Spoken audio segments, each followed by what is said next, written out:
बच्चों, कैसे हो आप लोग? आशा करती हूँ सब कुशल होंगे।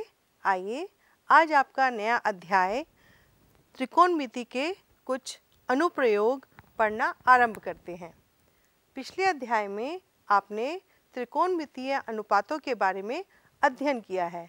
इस अध्याय में आप कुछ उन विधियों के बारे में अध्ययन करेंगे जिनमें त्रिकोणमिति का प्रयोग आपके आसपास के जीवन से जुड़ा होता है। त्रिकोणमिति एक प्राचीनतम विषय है जिसका अध्ययन पूरे जगत के विद्वान करते आए हैं। जैसा कि हम पिछले अध्याय में बता चुके हैं कि त्रिकोणमिति का आविष्कार इस बात को ध्यान में रखकर किया गया था कि इसकी खगोलकी में आवश्यकता पड़ती है। तब से आज तक खगोलविद इसका प्रयोग पृथ्वी से ग्रहों और तारों की दूरियां परिकलित करने में करते आए हैं।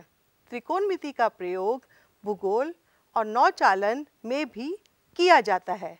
त्रिकोणमिति के ज्ञान का प्रयोग मानचित्र बनाने और देशांतर यानी लॉन्गिट्यूड और अक्षांश लैटिट्यूड के सापेक्ष एक द्वीप की स्थिति ज्ञात करने में की जाती है।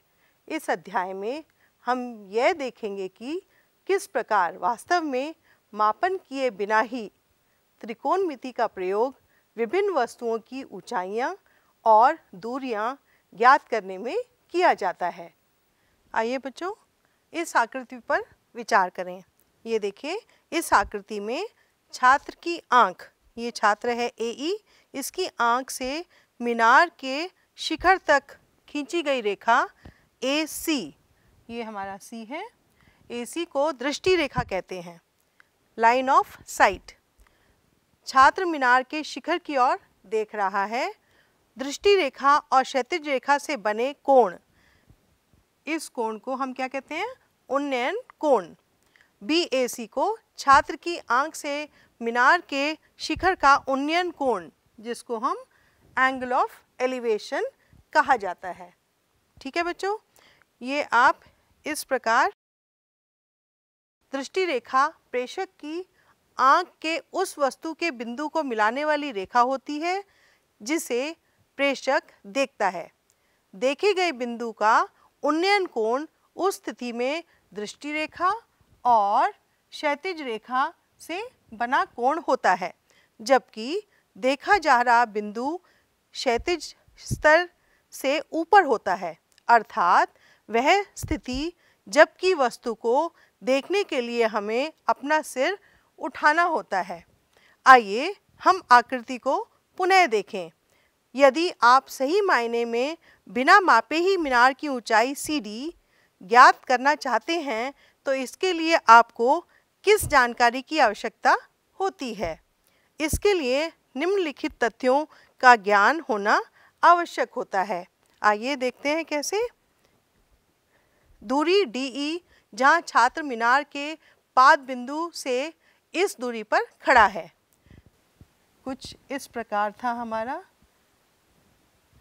आकृति।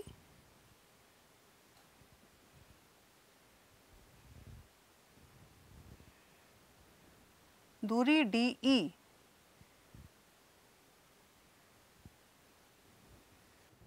जहाँ छात्र मीनार के पाद बिंदु से इस दूरी पर खड़ा है। दूसरा, मीनार के शिखर का उन्नयन कोण BAC, ये उन्नयन कोण है BAC। और तीसरा, छात्र की ऊंचाई AE। यह मानकर कि ऊपर बताई गई तीनों जानकारियां हमें ज्ञात हैं, तो हम किस प्रकार मीनार की ऊंचाई ज्ञात कर सकते हैं? देखिए, आकृति में हम देख रहे हैं CD बराबर है CB प्लस BD। यहाँ BD बराबर है AE, जो कि छात्र की ऊंचाई है। BC ज्ञात करने के लिए हम कोण BAC या कोण A के त्रिकोणमिति अनुपातों का प्रयोग करेंगे। आइए देखते हैं। त्रिभुज ABC में भुजा BC ज्ञात कोण A के संबंध में सम्मुख भुजा है। यहाँ हम किन किन त्रिकोणमितीय अनुपातों का प्रयोग कर सकते हैं? इनमें से किसके दो मान हमें ज्ञात हैं और हमें किसका मान ज्ञात करने की आवश्यकता होती है। tan A या cot A का प्रयोग करने से हमारी खोज का क्षेत्र कम हो जाता है, क्योंकि इन अनुपातों में AB और BC का प्रयोग होता है। अतः tan A बराबर है BC बटा AB या cot A बराबर है AB बटा BC, जिसे हल करने पर हमें BC प्राप्त हो जाएगा। BC और AE जोड़ने पर मीनार की ऊंचाई प्राप्त हो जाएगी। आइए अब हम कुछ उदाहरण हल करके अभी अभी चर्चित किए गए प्रक्रम की व्याख्या करें। पहला उदाहरण, धरती पर एक मीनार ऊर्ध्वाधर खड़ी है। धरती के एक बिंदु से, जो मीनार के पाद बिंदु से 15 मीटर दूर है, मीनार के शिखर का उन्नयन कोण 60 डिग्री है। मीनार की ऊंचाई ज्ञात कीजिए। आइए पहले हम प्रश्न को निरूपित करने के लिए एक सरल आरेख बनाएं। यहाँ AB मीनार को निरूपित करती है, CB मीनार से बिंदु की दूरी पर है और कोण ACB उन्नयन कोण है। हम मीनार की ऊंचाई अर्थात AB ज्ञात करना चाहते हैं और यहाँ ACB एक त्रिभुज है जो B पर समकोण है। आइए हम इसमें AB ज्ञात करेंगे और हमें कोण पता है 60 डिग्री है और ये दूरी पता है 15 है, तो AB बटा BC क्या हो जाएगा बच्चों? tan 60 degree. ठीक है, आइए इसको हल करते हैं। प्रश्न हल करने के लिए हम त्रिकोणमितीय अनुपात tan 60 या cot 60 लेते हैं, क्योंकि इस अनुपात में AB और BC दोनों होते हैं। अब tan 60 बराबर है AB बटा BC, अर्थात वर्गमूल 3 बराबर है AB बटा 15, अर्थात AB बराबर हुआ 15 गुना वर्गमूल 3।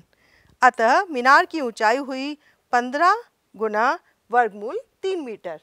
ठीक है बच्चों, अगला प्रश्न देखते हैं। दूसरा उदाहरण, एक बिजली मिस्त्री को एक 5 मीटर ऊंचे खंबे पर आ गई खराबी की मरम्मत करनी है। मरम्मत का काम करने के लिए उसे खंबे के शिखर से 1.3 मीटर नीचे एक बिंदु तक वह पहुंचना चाहती है। यहाँ तक पहुंचने के लिए प्रयुक्त सीढ़ी की लंबाई कितनी होनी चाहिए, जिससे कि क्षैतिज से 60 डिग्री के कोण से झुकने पर वह अपेक्षित स्थिति तक पहुंच जाए। और यह भी बताइए कि खंबे का पाद बिंदु कितनी दूरी पर सीढ़ी के पाद बिंदु से होना चाहिए। यहाँ आप वर्गमूल 3 बराबर 1.73 ले सकते हैं। आइए बच्चों देखते हैं इसको कैसे हल करेंगे। ये देखिए, आकृति में बिजली मिस्त्री को खंबे AD पर बिंदु B तक पहुंचना है। ये देखिए, ये बिंदु B तक इसको पहुंचना है और BD बराबर है AD माइनस AB, जो बराबर है 5 माइनस 1.3 मीटर अर्थात 3.7 मीटर। यहाँ BC सीढ़ी को प्रकट करता है। हमें इसकी लंबाई अर्थात समकोण त्रिभुज BDC का कर्ण ज्ञात करना है। ये आपका कर्ण है BC और ये हमें उन्नयन कोण 60 डिग्री दिया हुआ है।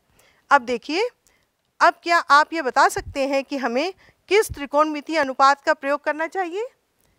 यह त्रिकोणमितीय अनुपात साइन 60 डिग्री होना चाहिए। क्यों? क्योंकि BD बटा BC क्या होगा? साइन 60 डिग्री, और साइन 60 डिग्री तो हम जानते हैं वर्गमूल 3 बटा 2 होता है। आइए इसको हल करते हैं। BD बटा BC हुआ साइन 60 डिग्री या 3.7 बटा BC हुआ वर्गमूल 3 बटा 2। इसलिए BC बराबर हुआ 3.7 गुना 2 बटा वर्गमूल 3। इसको हल करके हम पाएंगे ये बराबर होता है 4.28 मीटर लगभग, अर्थात